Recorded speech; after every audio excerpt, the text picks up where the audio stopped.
무릇 하나님의 영으로 인도함을 받는 사람은 곧 하나님의 아들이라. 너희는 다시 무서워하는 종의 영을 받지 아니하고 양자의 영을 받았으므로 우리가 아빠 아버지라고 부르짖느니라. 성령이 친히 우리의 영과 더불어 우리가 하나님의 자녀인 것을 증언하시나니 자녀이면 또한 상속자 곧 하나님의 상속자요 그리스도와 함께한 상속자니 우리가 그와 함께 영광을 받기 위하여 고난도 함께 받아야 할 것이니라. 아멘.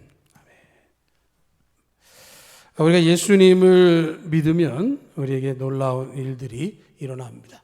그러한 일들에 대해서 하나하나 설명하는 것을 신학 혹은 교리라고 이야기를 합니다.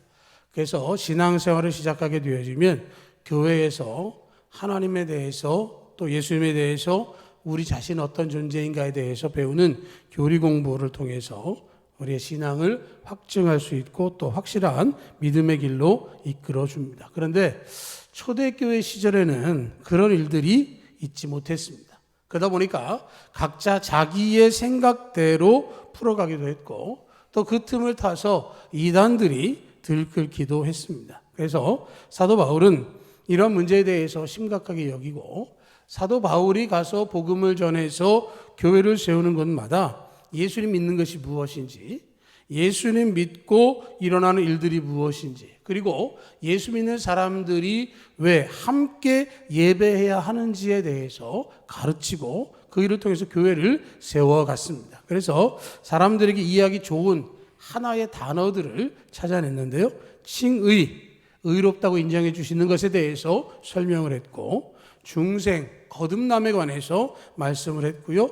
화목하다, 화목제가 되셨다라고 하는 걸 통해서 하나님과의 관계성, 하나님과의 관계를 회복하는 것을 이야기했고요.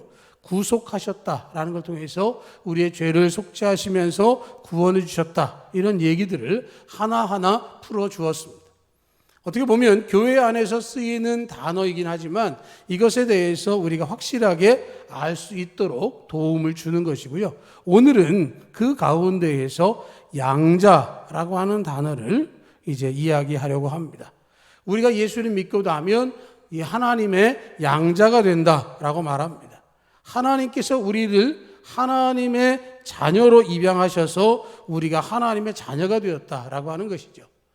양자 그랬더니 아들만이냐 그런 게 아니라 우리가 하나님의 자녀가 되는 것에 대한 대표적인 단어를 양자됨, 양자, 삼무심이란 표현으로 설명하게 되는 거죠. 그런데 이 양자라고 하는 말이 우리나라의 전통에서는 사실 쉽지가 않은 것이죠. 그런데 이 로마 시대에는 아주 흔한 일이었고 이것이 사람들에게 아주 이해하기 좋은 것이었습니다.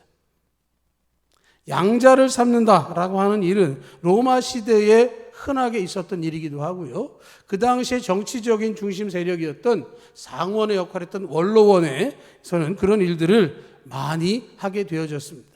원로원이라고 하는 것은 대를 이어서 그 자리를 승계해야 되는데 자녀가 없게 된다고 한다면 원로원에 들어올 수가 없는 것뿐만 아니라 자신의 권리도 상실하게 되는 것이기 때문에 집안을 위해서 권리를 상실하지 않기 위해서 양자를 드리게 되는 거죠.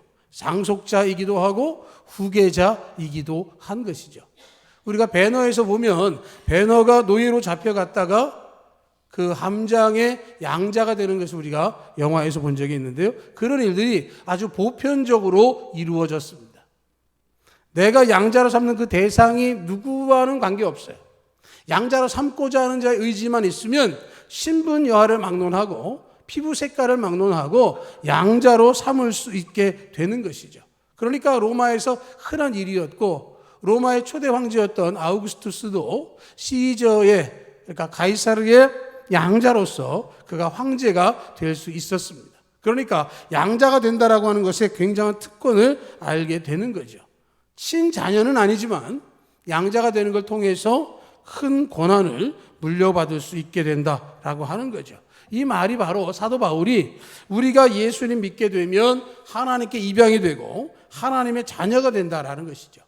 하나님의 자녀가 되면 단순하게 자녀라 하는 말로 끝나는 것이 아니라 하나님이 주시는 특권이 우리에게 부여된다는 것을 이야기하는 거죠. 그래서 독일에 하르낙이라고 하는 교수님이 계신데요. 그분은 기독교 신앙을 간단하게 요약하면 이렇다라고 답을 했습니다. 기독교의 교리를 종합적으로 연구하면 세 마디로 요약할 수 있다. 하나님을 아버지로, 나를 하나님의 자녀로, 그리고 이웃을 형제로 생각하는 것이다. 하나님을 아버지라고 부르게 되고 나는 하나님의 자녀가 되고 또 다른 하나님의 자녀들은 이웃이 아니라 형제가 된다라고 하는 것이죠. 하나님과 나와의 관계가 어떻게 형성이 되어지느냐? 하나님의 자녀로서 아버지 되시는 하나님을 잘 섬기는 것이 신앙이다라고 하는 것이죠. 우리가 예수 믿고 나면 달라지는 게 바로 거기서부터 출발하는 거예요. 내가 하나님의 자녀, 피조물, 죄인이었던 우리가 하나님의 자녀가 된 거죠. 영적인 자녀가 되면 한마디로 하나님의 자녀로서의 특권을 갖게 됩니다. 분당 우리 교회 이찬수 목사님이 그런 얘기를 하더라고요. 교회가 규모가 있으니까 부교역자들이 많은데 그 부교역자들 중에 많은 사람들이 목사님의 아들들이라는 거예요. 그래서 그 아들들이 부목이 돼서 담임 목사님을 만나러 가려면 그 방에 들어갈 때 굉장히 눈치를 보는데 어느 날 그 중에 한 분이 그렇게 얘기하더래요. 자기는 아버지 방에 들어갈 때 눈치를 본 적이 한 번도 없는데 부교역자가 되고 나서는 이렇게 눈치를 보게 된다고. 아버지 방에 들어가서 냉장고도 확 열고 꺼내서 먹고 놀고 누웠다가 나왔는데 지금 생각해 보니까 그게 안 되더라. 우리 아이들이 우리에게 하는 특권이 바로 그런 것이다 라고 말할 수 있는 거죠. 하나님의 자녀가 되는 것은 내가 하나님의 앞에서 얼마나 자유로울 수 있는가라는 것을 이야기하는 것이고요. 오늘 말씀 가운데에서는 그 특권을 세 가지를 우리가 한번 보게 됩니다. 14절을 보면 무릇 하나님의 영으로 인도함을 받는 사람은 하나님의 아들이라 이렇게 이야기를 합니다. 하나님의 아들은 하나님의 인도함을 받습니다. 하나님께서 하나님 사람들을 인도하셨던 그 과정들, 그 이야기가 출애굽기에 나오죠. 이스라엘 백성들이 애굽에서 나왔습니다. 여자와 아이를 제외하고 60만입니다. 그들이 가야 할 길은 가나안까지 가는 길이었고 광야에서 40년을 보내야 했습니다. 광야는 사람이 살 수 없죠. 물도 부족하고요. 먹을 것도 없습니다. 낮에는 덥고 밤에는 춥습니다. 그런데 하나님께서 어떻게 하십니까? 낮에는 구름 기둥으로 밤에는 불 기둥으로 그들을 인도하셨습니다. 먹을 것이 없다고 그들이 주장하니까 하나님께서 만나를 허락해 주셔서 가나안 땅에 들어가서 그곳의 곡식을 먹기 전까지 공급해 주셨습니다. 고기를 먹고 싶다 그랬더니 메추라기를 보내셨습니다. 목이 마르다고 마실 물이 없다 그랬더니 샘을 터뜨려서 그들이 마실 수 있게 하셨습니다. 우리는 샘 그러면 아주 작은 옹달샘처럼 생각하지만 방금 말씀드린 대로 그들은 여자와 아이를 제외한 60만이 갈증이 없이 해결하려고 했다면 그 샘은 보통의 샘이 아닌 것이죠. 큰 물이 터져서 모두가 마시고도 남을 수 있는 그런 물이 공급되는 것이 바로 광야 생활에서의 인도하심이에요. 우리가 어디로 가야 하는지 알지 못하지만 하나님께서는 구름 기둥과 불 기둥으로 그들을 인도해 주셨습니다. 때로는 하루 만에 옮기기도 하셨고 한 달 있다 옮기기도 하셨고 그 과정은 다양했지만 40년 동안 하나님께서 그들을 책임져 주셔서 그들의 옷이 헤어지지 않았고 그들의 신발이 닳지 않았다라고 말씀하고 있습니다. 한마디로 말하면 하나님께서 모든 것에 대해서 책임져 주신다라고 하는 것이죠. 우리가 인생을 살아가면서 광야 같은 인생길이라고 말합니다. 천국에 들어갈 때까지 고달프고 힘겨운 인생길을 걸어가야 하는 것이죠. 어떻게 사는 것이 옳은 것인지, 뭘 하는 것이 하나님의 뜻인지 분별할 수가 없는 그런 시대를 살아가지만 하나님께서는 우리를 버려두지 않으신다라고 하는 거죠. 이스라엘 백성을 인도하신 것처럼 하나님은 우리를 인도해 주십니다. 신명기 1장 31절에 보면 하나님이 이렇게 말씀하시죠. 모세를 통해서 말씀하기를 광야에서도 너희가 당하였거니와 사람이 자기의 아들을 안는 것 같이 너희의 하나님 여호와께서 너희가 걸어온 길에서 너희를 안으사 이곳까지 이르게 하셨느니라. 이렇게 말씀을 하고 있습니다. 하나님께서 그들을 이끌어 주셨는데 품에 안으시고 그들과 함께 하셨다라고 하는 거죠. 영국의 육상 선수 가운데 데릭 레드먼드라고 하는 선수가 있었습니다. 1988년 서울 올림픽의 유력한 우승 후보였는데 출전하기 직전에 아킬레스건이 끊어지면서 출전이 불발됐습니다. 4년 후에 바르셀로나 올림픽에 출전하기 위해서 준비하는데 그 4년 동안 무려 20번이 넘는 수술을 받았습니다. 그럼에도 불구하고 최선을 다하고 훈련하는 가운데 1992년 영국 신기록을 세우면서 바르셀로나 올림픽 400m에 참여하게 됐습니다. 참가하기 이전에 고생이 있었지만 바르셀로나에서는 그래도 실력을 발휘해서 1차를 통과하고 2차 예선도 좋은 성적으로 통과했습니다. 그리고 마지막 결선을 하게 되어졌습니다. 400m 총성이 울리고 뛰기 시작했는데요. 200m를 가지 못해서 햄스트링에 이상이 생겼습니다. 다른 선수들은 400m를 열심히 달려가고 있는데 뛸 수가 없는 거예요. 보조 요원들이 또 응급 요원들이 들것을 가지고 와서 들것에 앉기를 요청했지만 자기는 올림픽에서 뛰기를 원했기 때문에 누울 수 없다고 끝까지 가겠다라고 제 보조자들의 그 도움을 거절했습니다. 그리고는 절뚝거리면서 트랙을 걷기 시작을 했습니다. 그렇게 걷는 그를 향해서 관중석에서 한 사람이 뛰어내려왔습니다. 아버지였습니다. 아버지가 이야기합니다. 4년 전에도 힘들었지만 너 여기까지도 최선 다했으니까 들어가자. 그랬더니 말합니다. 아버지, 저는 트랙을 완주하고 싶습니다. 절뚝거리면서 걷는 그 아들을 아버지가 부축하기 시작합니다.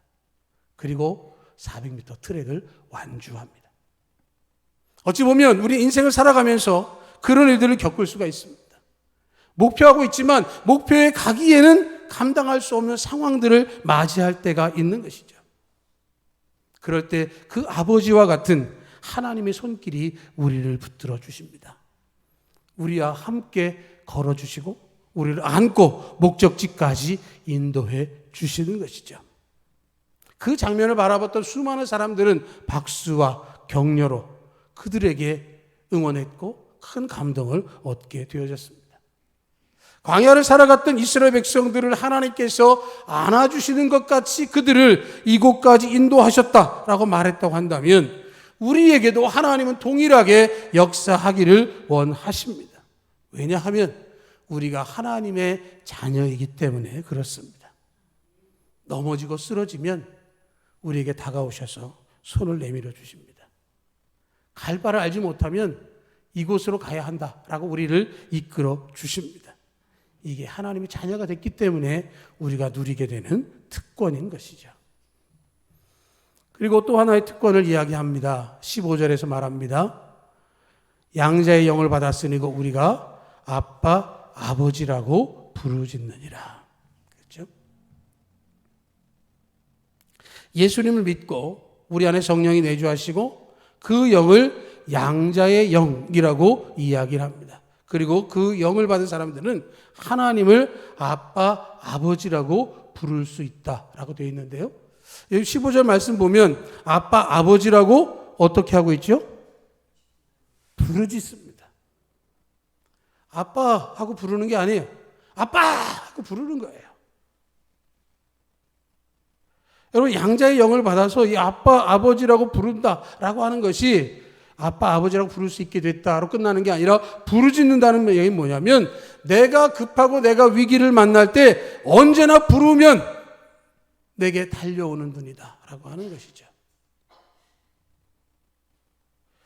제가 이번에 총동문회 다녀왔는데 2대1 목사님이라고 계세요. 그분은 탁구장 가서 자기 이름을 제일 많이 들었대요. 2대1 그래가지고 자기 이름 많이 들었다고 그렇게 얘기를 하면서 그런 얘기를 하더라고요. 언제든지 우리가 주님을 부르면 태평양을 건너 대서양을 건너 그죠? 인도양을 건너서라도 그분은 우리에게 오신다. 그렇게 얘기하면서 그 가사 가운데 당신을 바꿔서 주님으로 바꾸면 완전한 복음성가다. 그렇게 얘기하면서 설교 때 하시더라고요. 그런 것 같아요. 하나님을 아빠, 아버지라고 부르는 것 굉장히 큰 특권이죠. 하나님을 아버지라고 부르는 것은요, 예수님을 믿은 이후에 우리에게 주신 특권이에요. 믿음의 조상이라고 하는 아브라함도 아버지라고 불러보지 못했습니다. 하나님을 대면에서 봤던 모세도 하나님을 향해서 아버지라고 부르지 못했어요. 엘리야도 그렇고요, 다윗도 하나님 아버지라고 부를 수 없었습니다. 그런데 저와 여러분은 하나님을 아버지라고 부를 수 있어요. 아빠, 아버지. 그렇죠? 예수님께서 하나님을 부르실 때 사용하셨던 아빠, 아버지라고 한 그 단어를 우리가 부를 수 있게 되어진 거예요. 여러분, 우리가 하나님께 기도 어떻게 하면 좋겠습니까? 기도를 좀 가르쳐 주세요 라고 제자들이 예수님께 물었더니 예수님께서 마태복음 6장 9절로 13절에서 우리가 알고 있는 주기도문을 가르쳐 주셨습니다. 주기도문의 시작이 어떻게 되죠? 하늘에 계신 우리 아버지로 시작합니다. 하늘에 계신 우리 하나님이 아니에요. 하늘에 계신 우리 아버지라고 불러요. 주기도문 마무리는 어떻게 됩니까? 나라와 권세와 영광이 누구에게 있어요? 누구에게요? 아버지께 있어요. 자, 하나님이 아버지. 하나님께 기도하는 특권도 우리에게 주어져서 아빠, 아버지라고 부르짖는 것. 하나님께 기도할 수 있게 되어지고 그 기도를 통해서 하나님께서 응답해 주신다라고 하는 거죠. 제 친구 중에 지금 LA에서 장로님으로 교회를 섬기는 조장로라고 하는 친구가 있는데요. 그 친구가 학생 시절에 대표 기도를 하게 됐습니다. 제가 그때는 교회 나간 지 얼마 안 돼서 대표 기도하는 걸 몰랐고 그 친구가 대표 기도하는데 그 친구가 한 4분 정도 기도하는데 아버지, 주여를 한 50번 하는 것 같더라고요. 하나님 아버지 감사합니다. 아버지 주여. 이러면서 계속 하는 거예요. 그래서 그때는 되게 참 그렇다. 어떻게 기도하는데 그게 계속 들어가냐. 그냥 쭉 하고 끝내지. 그런 생각을 제가 했는데 나중에 보니까 그 친구 아버지가 일찍 돌아가셨거든요. 초등학교 때 돌아가셨는데 그 기도 속에서 아버지를 떠올리는 것 같더라고요. 작년 가을에 잠깐 나왔다가 다시 미국에 가는데 그 친구 여전히 그렇게 기도하냐고 제가 웃으면서 그랬더니 어디 가냐 이렇게 얘기하더라고요. 그래서 장로님이니까 얼마나 거기서 대표 기도 많이 하겠어요. 그런데 그런 걸 보면서 하나님 아버지라고 하는 것, 단순하게 아버지라고 하는 호칭이 우리에게는 굉장히 중요한 의미다라는 것이죠. 하나님과 나의 관계가 끊을래야 끊을 수 없는 그런 관계일 뿐만 아니라 내가 위기를 만나거나 어려움을 당할 때면 언제든지 달려와 주시는 그분이 바로 나의 아버지 하나님이시구나 라는 것을 기억하게 되었다라는 것이죠.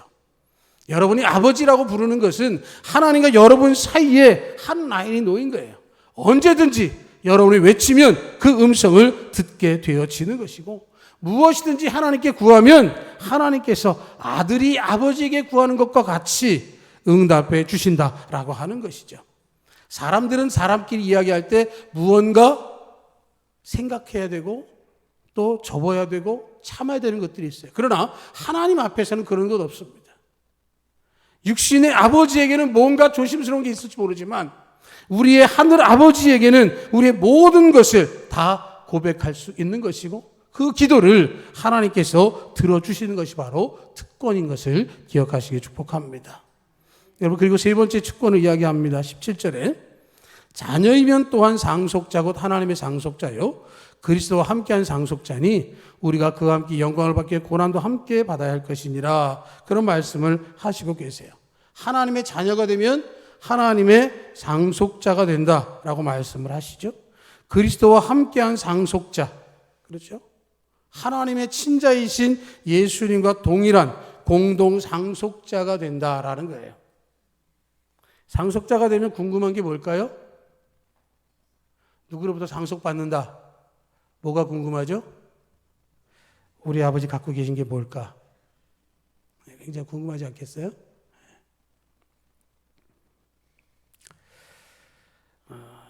우리 아버지가 갖고 계신 것은 마태복음 25장 34절을 보면 이렇게 말씀합니다. 그때 임금이 그 오른편에 있는 자들에게 이르시되 내 아버지께 복받을 자들이여 나와 창세로부터 너희를 위하여 예비된 나라를 상속받으라. 야고보서 2장 5절에도 보면 또 자기를 사랑하는 자들에게 약속하신 나라를 상속으로 받게 하지 아니하셨느냐. 그렇죠? 우리의 상속될 하나님이 가지고 계신 것이 하나님의 나라라고 하는 거예요. 지금은 나라의 소유자의 개념이 바뀌었지만 이 시대적인 배경으로 생각할 때 하나님의 나라, 하나님은 그 나라의 왕이시고요. 그 모든 것을 소유하신 분입니다. 나라를 가지고 있다라고 하는 것은 땅덩어리를 가지고 있다가 아니죠. 나라의 모든 것들을 다 좌지우지할 수 있는 그 힘이 거기에 있다라는 것입니다. 잘 살기 위해서 필요한 정신적인 유산이 아니라 하나님께서 허락하시는 영적인 유산이 우리에게 주어진 거예요. 여러분, 가까운 사람들에게 집에 놀러 오라고 그럴 때 뭐라고 얘기하십니까? 어디 놀러 오라고 그러시죠? 우리 집입니까? 등기부 등본 떼보셨습니까? 거기 소유주 우리라고 돼 있습니까? 아니죠. 그 개그맨 가운데 이휘재 씨가 그런 얘기를 했어요. 세 바퀴 때 했던가 그런 것 같은데 친구가 자기 집에 전화했대요. 아버지가 전화 받았대요. 휘재네 집이지요? 아닌데요. 아버님, 휘재네 집 맞는데요? 아닌데요. 내 집인데요. 그랬다 그래요. 우리는 우리 집이 아주 익숙하지만 하나님의 소유를 우리에게 주시면 그때 우리 집이라고 말할 수 있게 되어지는 것이고요. 하나님의 나라가 우리 것이라고 말할 수 있어요. 내 거라고 말하면 더 좋겠지만 우리 거 하십시다. 우리 거. 옆에 분에게 얘기하세요. 하나님 집 우리 거래요. 또 이렇게 얘기했는데 내 거라고 그러지 마세요. 우리 거. 우리 다 같이 하나님 나라의 상속자가 되셔 하나님께서 주신 유산을 물려받는 것이죠. 우리가 장차 이 세상을 떠나서 돌아가야 할 그곳, 영원토록 우리에게 주시는 천국이 예비되어져 있는데 그걸 우리가 누리면서 산다라고 하는 게 뭐냐라고 하는 것은 바로 이런 겁니다. 넬슨 만델라가 남아공의 대통령이었다 지금 세상 떠났지만 그가 44세에 감옥에 들어가서 71세에 감옥에서 나왔습니다. 백인 우월주의 때문에 흑인으로서 견딜 수 없는 고난이 있었기 때문에 그는 감옥에 갇혔을 때 그 분을 참을 수가 없었습니다. 그래서 면회를 오는 면회객들 앞에 그의 표정은 항상 굳어 있었고 화가 나 있었어요. 지낼만 하냐? 그러고 물으면 지옥이다. 여기 너무 지옥 같다. 그렇게 얘기하더라는 거죠. 그런데 그 넬슨 만델라가 감옥에서 예수를 만나게 됐어요. 그리고 예수를 만난 후에 생각이 바뀌었습니다. 감옥에 있지만 건강하고 매 끼가 공급되고 아침 저녁으로 운동도 하고 일도 하고 저녁이 되면 감옥에 있는 창문을 통해서 하늘의 별을 볼 수 있어서 너무 좋다. 그런 것을 발견하기 시작을 한 거예요. 그 전까지 분노가 가득하고 굳어 있었던 그의 얼굴을 보던 면회객들이 만델라에게 물어봤어요. 요즘 어떠세요? 뭐 좋은 일 있어요? 그랬더니 만델라가 말하기를 여기가 천국이야. 내가 매일 천국을 누리면서 살아. 그 전까지 지옥이었던 그곳이 예수 그리스도를 영접한 이후로 그의 삶에서 천국과 같은 삶을 산다고 고백을 하게 된 것이죠. 우리가 예수님 믿고 하나님의 자녀가 된 다음에 살아가는 삶의 방식이 바뀌게 되어지는 거예요. 광야 같은 삶을 살았던 우리가 광야에서도 하나님의 도우심을 받기 때문에 우리는 광야가 아니라 복된 길을 걷는다라고 고백하게 되어지는 것이죠. 고난과 환난이 다가온다 할지라도 평안을 누리고 기쁨을 맛보며 살 수 있는 이유는 우리 안에 천국이 있기 때문에 그런 것이죠. 하나님을 사랑하고 이웃을 사랑하고 그런 것은 천국이 우리 가운데 있기 때문에 그런 것이고 이게 바로 하나님 우리에게 주신 특권이다라고 하는 것이죠. 우리는 하나님 앞에 나올 때 죄인이고 구원받지 못할 심판의 대상입니다라고 나왔습니다. 그런데 예수님께서 십자가에 죽으심을 통해서 그 예수 믿는 자들에게는 그러한 자리가 아니라 양자가 되게 해 주셨습니다.